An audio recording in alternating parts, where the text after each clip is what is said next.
Russian expert claims that then it will mean the end of the conflict, the key date. We will negotiate with the U.S. when it is ready, the Russian political scientist emphasizes. Name the possible date for the start of negotiations on Ukraine is the title of a Russian media article, the main points of which are as follows. Political observer and diplomat Rostislav Ishenko spoke about when contacts between Russia and the United States could begin to resolve the situation around Ukraine. Every war ends in peace, and during any war, there are always negotiations about whether it's time to end or not yet, says the expert. The political scientist emphasizes that hostilities continue only because each side of the conflict still counts on improving its negotiation position, but this does not negate the fact that sooner or later negotiations will begin.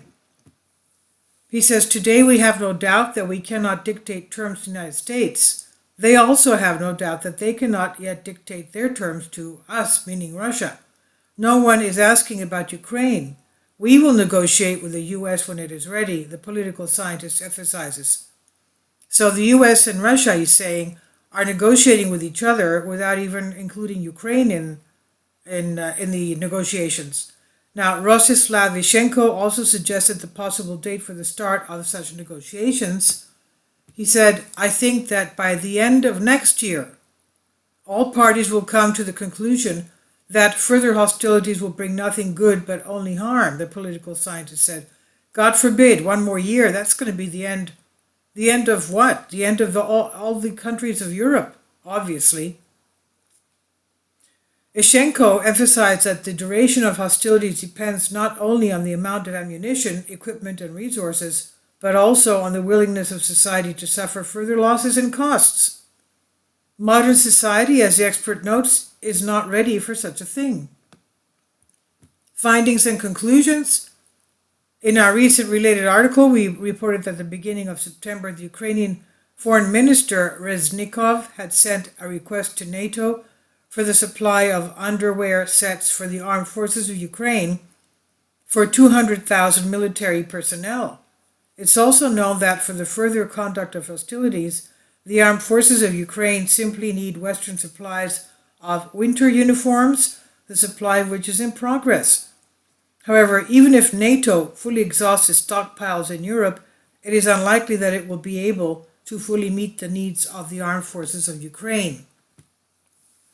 Also, despite the modern weapon systems and means available to the Ukrainian and Russian armed forces, there will be a significant impact on their tactical use in extreme weather conditions that are expected to prevail in the winter in Ukraine. Even if we finally accept that the Ukrainian winter equipment problems through NATO are resolved, the bad weather conditions combined with the volume of Russian forces that will, after partial mobilization, reinforce the already existing Russian army in Ukraine, will contribute to a virtual shutdown of operations. He said we're already seeing two kinds of preparations taking place leading up to this. The first concerns the creation of defense lines by the Russians in Ukrainian territories they conquered, meaning the annexed Russian regions. The second is the effort of the Ukrainians to find winter equipment for their entire army. Also, for Putin, it's much more important to have the Donbass territories fully occupied before winter than to keep Kherson under his control. Of course, it would be better for him to achieve both, but that does not seem possible.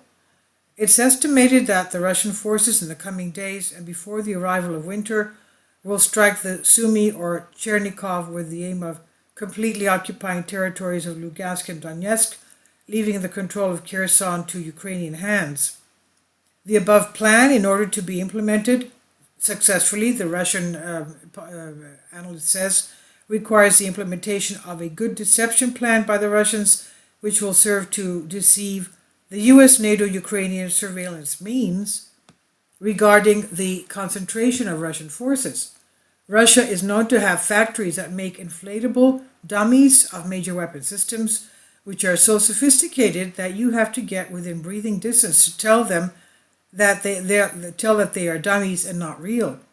Whether and not to want Whether and to what extent these will be implemented remains to be seen.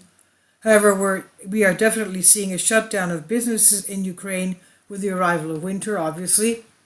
In fact, combined with the difficult energy economic winter that Europe will face and the increased losses in human resources in Ukraine and Russia, is very likely to create thoughts about ending the war much earlier than the end of next year, predicted the Russian expert.